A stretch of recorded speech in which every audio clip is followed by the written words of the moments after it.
Bwana, tumepata wasaa hadhimu wa kukutana na katibu mkuu wa Chauma Benson Kigaila ambaye ni mwanasiasa mkongwe katika siasa za Tanzania, bila shaka tena siasa za upinzani ambazo ndo zina heka nyingi sana. Kwanza unaendeleaje?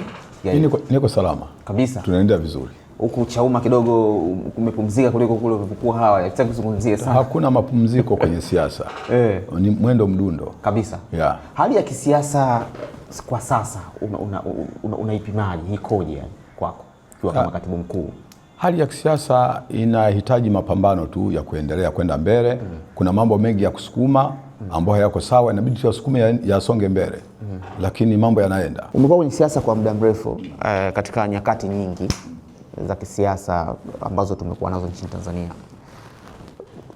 Hali ya kisiasa kwa sasa hivi wengi wanaitafsiri kwamba ni mbaya kuliko kipindi cha Magufuli. Baadhi wanasiasa wanasema hivyo. Wewe ulikuwa Chadema kipindi kile na sasa hivi uko Chauma. Ndivyo ilivyo kwa nyinyi wanasiasa wenyewe labda? Mimi nisingependa kujishirikisha kwenye mambo ya namna hiyo, lakini mimi ni mwanasiasa na mimi kama ulivyosema mimi ni mwanasiasa mkongwe. Nimetumia umri wangu wote wa ujana kwenye siasa. Mimi nimeanza siasa za upinzani nikiwa na miaka 27. Nani ya miaka 27 hapa? Nadhani wote mko zaidi ya 27. Nimeanza nikiwa na miaka 27. Nimemaliza tu chuo kikuu cha Dar es Salaam.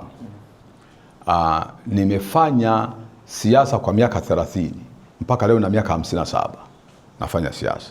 Kwa unaweza kuona kwamba siasa ni kazi pekee ambayo nimefanya kwa muda mrefu kuliko kazi zingine zote katika maisha yangu. Na nimetumia umri wangu wa ujana wote kufanya siasa. Sasa ukiniambia kuna watu wanasema hali ya siasa sasa hivi ni mbaya kuliko wakati wa Magufuli, nadhani hatutendi haki.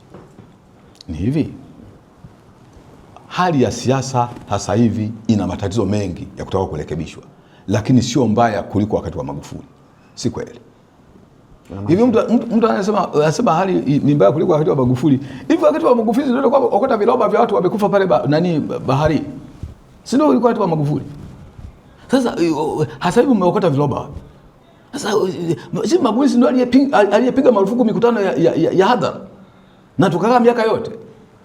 Si ilipokuja awamu hii ndio akafungulia mikutano ya hadhara. Mimi nasema hizo fact, huo ukweli. Si ndio ikafunguliwa? Sasa ikifunguliwa mikutano ya hadhara tena inafanya hali ya siasa inakuwa mbaya kuliko wakati wa Magufuli tena. Mimi sidhani kama ni sawa. Tunaweza tukalinganisha. Mimi naweza kusema wakati wa Kikwete, nikilinganisha wakati wa karibu, hali ya kisiasa ilikuwa yani hali ya demokrasia. Kufuata demokrasia ilikuwa imepiga hatua sana wakati wa Kikwete. Magufuli amekuja akairudisha nyuma sana. Rais wa sasa amekuja ameipeleka kiwango fulani, lakini bado kuna matatizo ya kufanya nini? Ya kurekebisha. Kwa katika vipindi hivyo vitatu, unaweza kusema kipindi ambacho kilikuwa kibaya kuliko vile cha Magufuli. Na mambo mengi tunayopata nayo shida leo yalianza na wakati wa Magufuli. Na nyinyi ni mashahidi. Unajua mimi sinaongea na wewe si Mtanzania. Au wewe umetoka Kenya? Au umetoka nchi jirani wewe? Si Mtanzania. Sasa kama Mtanzania wewe unasubiri watu wakuambie kwamba sasa hivi ni wakati mbaya kuliko wakati wa Magufuli, au wewe mwenyewe unaona? Kwa sababu mimi naamini katika kuona na kuelewa mwenyewe. Siamini sana katika kuambiwa. Unaona? Mimi kilugha chetu tunasema kitu cha kuambiwa hakijazagi kikapu. Nonjerwa simema gachitoto. Sasa mimi siamini katika mambo ya kuambiwa. Kwa sababu wewe ukiambiwa ningetegemea wewe mwenyewe unajua kwamba si kweli. Kuna matatizo ambavyo mimi nasema, kuna matatizo ya kisiasa, kuna matatizo ya kidemokrasia ambayo inabidi tuyashughulikie, na ndio maana ni muhimu tunadhani jibu ni kupata katiba mpya, tuandike sheria nzuri, zitusimamie wote, twende vizuri, sio kama nchi moja. Ziko shida nyingi, lakini huwezi kusema serikali hii ni afadhali ya Magufuli. Utakuwa unajikosea wewe mwenyewe. Unajikosea wewe mwenyewe kwa sababu unajua unachosema sio cha kweli. Awe mwanasiasa yoyote yule, awe yuko gerezani au yuko nje ya gereza, akisema Kama we wakati wa Magufuli ukuwekwa ndani, asio ndio umewekwa ndani, ukaanza kusema wakati huu ni mbaya kuliko wa Magufuli, baka unahukumu kwako peke yako. Na mimi mwanasiasa na hukumu mazingira ya jumla ya kisiasa. Demokrasia ikoje? Ufanyikaji wa mikutano uko namna gani? Uhuru wa kujieleza uko namna gani? Vyombo vya habari uhuru wake uko namna gani? Hivi nyewe vyombo vya habari wakati wa Magufuli mko na uhuru kiwango gani? Mlikuwa na uhuru kiwango gani? Labda nyewe mlikuwa mjanja, lakini mlikuwa na uhuru kiwango gani watu wa Magufuli? Sasa hasa hivi mna uhuru kiwango gani? Kwa mimi si msemaji wa serikali. Lakini kitu ambacho maana najibu swali lako leo niuliza kwamba hali ya uhuru wa sasa na wakati wa Magufuli ni upi mkubwa? Mimi nitakwambia uhuru wa sasa ni mkubwa kuliko wakati wa Magufuli. Japo kama uhuru wa sasa bado una matatizo ambayo lazima yarekebishwe. Kuna shida nyingi ambazo lazima zirekebishwe, lakini huwezi kulinganisha na wakati wa Magufuli.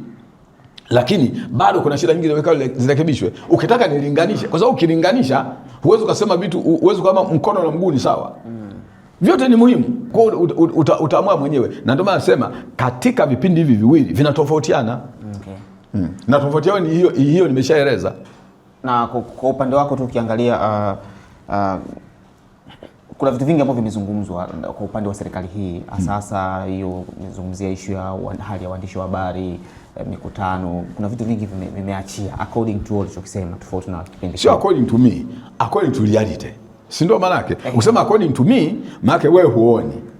Sasa lazima tukubalie kwamba according to the reality ambayo iko hivyo. Ukisema according to me, maana it is me saying wewe hujui kama iko namna hiyo. Sawa, iko hivyo.